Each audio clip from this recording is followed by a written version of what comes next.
Now, if you're struggling to get motivated on this Monday morning, then go for a run. Our next guest may get you moving. Mike Allsop has just achieved a feat most of us would never even dream of attempting. No. He's run 7 marathons in 7 days across 7 continents. Mike Allsop dreams of an extraordinary life. It's about having a good life. It's about living your life to the max. It's about, I want to sit in my rocking chair and tell crazy stories to my grandkids. And his latest feat shows he's making that dream come true. Mike set out to complete 7 marathons in 7 continents over 7 days. We've run about 4K, so 38 to go. There we go. See ya. By day, Mike's a pilot for Air New Zealand, but he moonlights as an adventurer. He climbed Everest in 2007 and attempted his first marathon just last year. I wanted to see how strong I was. I attempted the world's highest marathon. That's to break the Guinness record. But with a frozen GPS, he couldn't prove it. This time, he set the bar even higher with the 777 project. His route took him from the Falkland Islands to Chile, LA, London, Casablanca, Hong Kong and Auckland all in a week. And it wasn't just a personal challenge. Mike raised over $60,000 for Kids Can, a charity that supports disadvantaged children. Wow, well, Mike joins us now. Good morning to you. Seriously, so am I right that you hadn't actually officially ever completed a marathon before you suddenly decided to take on 7? No, nothing official. No, never done an official one. That was part of the challenge. It was something I'd never done, something really scary.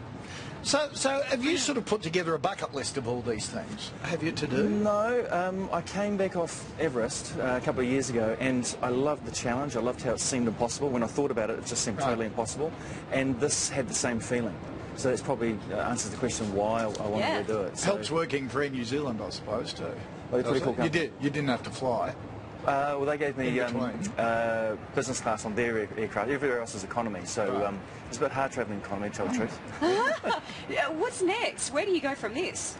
Well, another athlete from USANA Health Sciences and myself are going to go back to Everest and try and run the world's highest marathon again, and start at about 18,500 feet and try and break the Guinness Book of World Records. 18,500 feet, a marathon. That's where we start, and then we come back down. We finish at about 14,000 feet. Wow. It's pretty slow. See, coming I've downhill. actually got to that level, which is top of Kilimanjaro, and I couldn't walk, couldn't breathe. You want to run 42 Ks at that level? I did it last year, but there's some footage in the your show. So I did it last year, but unfortunately my GPS watch, the battery died. So now we're going to go back and try and make that Guinness Book of World Records. What do you do in your downtime? Are you a member of a book club or something? No, I've got 3 beautiful kids, I work for Air New Zealand, so these are just big So you goals. never sit under a tree and just contemplate your navel? Sometimes. Okay, with these marathons, though, did you get any injuries along the way?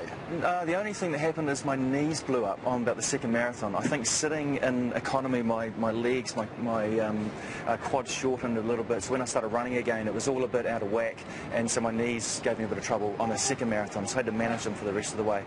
And to tell the truth, in Casablanca, my feet just felt like they were pounded to death, to tell the truth. And we rang home, and when I got back, and one of the USANA docs said to me, take a whole lot of calcium and magnesium, which I did.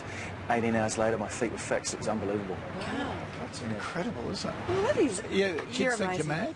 Kids love it. Yeah, kids love it. Each time one of them turns 7, I take them to come see Everest with me. So we trek up about 80 kilometres together. I've done 2 so far. Nice and slow. when they turn 7? When they turn 7. It's a little bit young, but about halfway. And we're going to see Everest with Dad. We stay with my Sherpa friends and just immerse ourselves in the Sherpa culture. It's really cool. Oh, I so hope my kids aren't watching this morning. Fabulous. Mike, thank you. Thanks Nice very to much. meet you. All the Thank you. best. And raising money for charity, too, at the same time. Wow.